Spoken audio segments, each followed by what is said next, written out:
Hope so आप सब लोग बहुत अच्छे से होंगे। तो चलिए आइए आज के इस वीडियो में हम मुख्यतः 3 टॉपिक्स के ऊपर बात करेंगे। सबसे पहला, व्हाट इज एक्सेल, एक्सेल क्या है। दूसरा, की फीचर्स ऑफ एक्सेल्स, एक्सेल्स के की फीचर्स क्या क्या हैं। और third one, type of MS office. तो चलिए आइए इन तीनों टॉपिक्स के ऊपर डिटेल में बात करते हैं। तो जैसा कि आप स्क्रीन पे देख सकते हैं, यहां पर हम जो 3 टॉपिक्स कवर करने वाले हैं, जो पहला टॉपिक है व्हाट इज एक्सेल, एंड जो सेकंड टॉपिक रहेगा वो रहेगा की फीचर ऑफ माइक्रोसॉफ्ट एक्सेल, और जो थर्ड टॉपिक रहेगा टाइप ऑफ एमएस ऑफिस।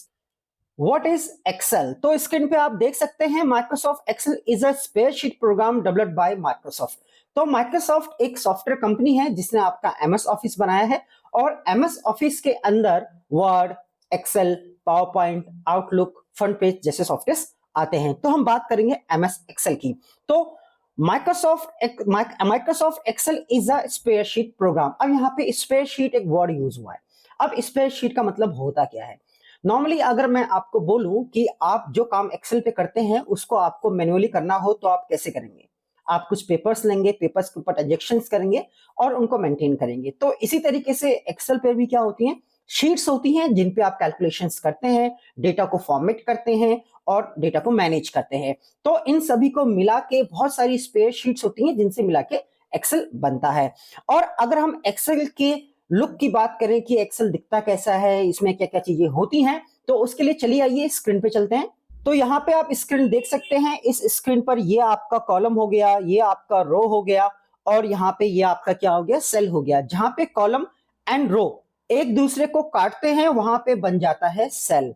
तो इसकी जो डेफिनेशन हुई, cell is a intersection point between row and column. जहां पे रो एंड कॉलम एक दूसरे को काटते हैं वहां पे बन जाता है सेल।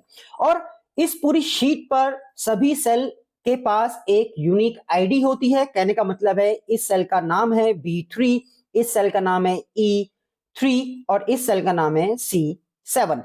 अब जब भी आप किसी सेल पर क्लिक करते हैं तो आप यहां पे जिस एरिया को मैंने सिलेक्ट किया आप देख सकते हैं वहां पे उस सेल का एड्रेस आ जाता है। साथ में ये आपका फॉर्मूला बार हो गया, ये आपका रिबन बार हो गया।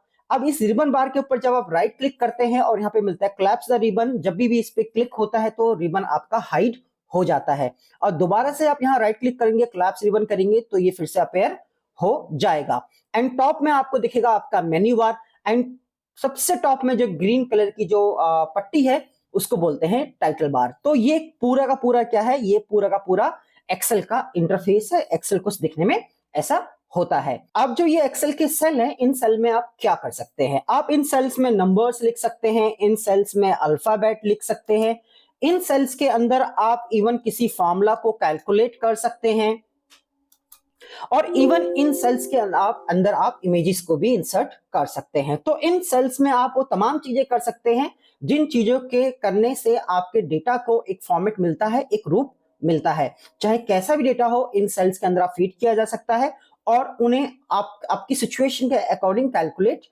किया जा सकता है। अब बात करेंगे एक्सेल के की फीचर्स की। तो एक्सेल के अंदर कौन कौन से की फीचर्स हैं, एक्सेल क्या क्या कर सकता है। तो स्क्रीन पे आप देख सकते हैं डेफिनेशन, वर्कशीट एंड वर्कबुक। यहाँ पे 2 वर्ड यूज किए गए हैं, 2 कीवर्ड यूज किए हैं, वर्कशीट एंड वर्कबुक। अब ये वर्कशीट क्या होती है एंड ये वर्कबुक क्या होती है, तो चलिए आइए इस बात को समझते हैं। तो यहाँ पे ये आपकी पूरी की पूरी क्या है, यहाँ पर ये पूरी एक शीट है। आप देख सकते हैं शीट 1, शीट 2, शीट 3।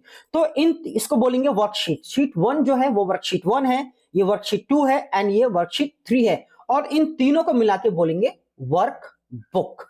तो इस तरीके से आप समझ सकते हैं कि वर्कशीट और वर्कबुक में क्या फर्क होता है। जो वर्कबुक होती है वो एक्सेल की पूरी फाइल होती है, और उन फाइल्स के अंदर बहुत सारे पेजेस या बहुत सारी शीट्स हो सकती हैं, उनको वर्कशीट बोला जाता है। और ये देखने में कुछ टैब जैसी होती हैं, आप इन पे क्लिक करेंगे तो ये टैब की तरह ओपन और क्लोज होती हैं। तो होप आपको समझ में आया होगा कि वर्कशीट एंड वर्कबुक में क्या फर्क होता है।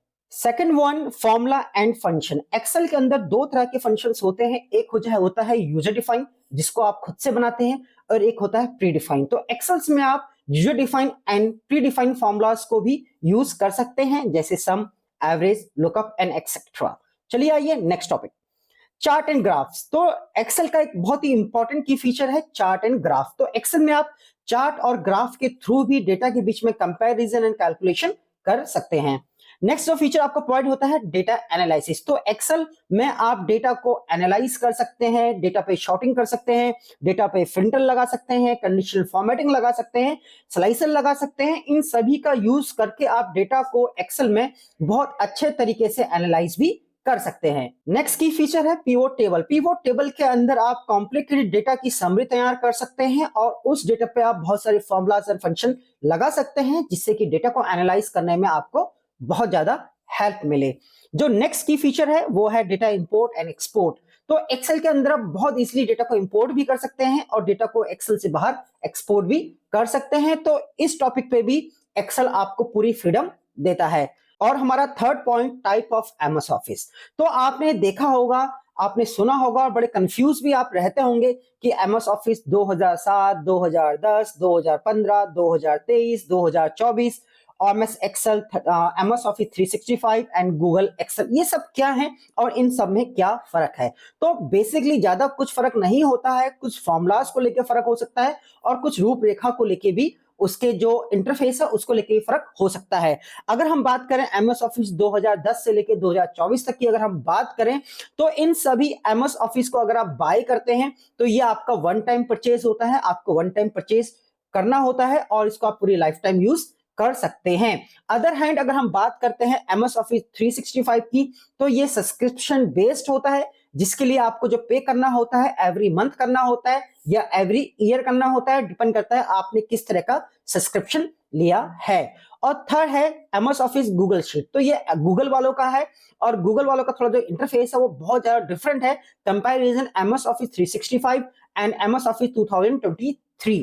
तो होप सो आपको ये समझ में आया होगा कि गूगल आपका गूगल है, ये आपका टोटली फ्री है और ये आपका क्लाउड बेस है, मतलब ये ऑनलाइन है, आप इसको ऑनलाइन यूज कर सकते हैं और अपनी फाइलों को इजीली इधर से एक जगह से दूसरी जगह क्या कर सकते हैं, शेयर कर सकते हैं। अदर हैंड अगर हम बात करते हैं एमएस ऑफिस 365 की, तो ये आपका सब्सक्रिप्शन बेस्ड है, इसको आपको मंथली या ईयरली आपको पे करना होता है और वन टाइम अगर आप एक्सेल को पे करके बाय करना चाहते हैं या एमएस ऑफिस को पे करके बाय करना चाहते हैं तो आप 2010 से 2019 का कोई भी अपडेटेड वर्जन बाय कर सकते हैं, इवन 2023 या 2024 भी आप बाय कर सकते हैं। तो होप सो आपको तीनों टॉपिक बहुत अच्छे समझ में आए होंगे कि व्हाट इज एक्सेल, एक्सेल क्या है, एक्सेल के की फीचर्स क्या हैं और जो टाइप ऑफ एक्सेल जैसे गूगल एक्सेल हो गया, एमएस एक्सेल 365 हो गया और एमएस ऑफिस 2007 टू 2024 हो गया, इन सब में बेसिक फर्क क्या है। तो चलिए आइए फिर मिलते हैं किसी नेक्स्ट वीडियो में।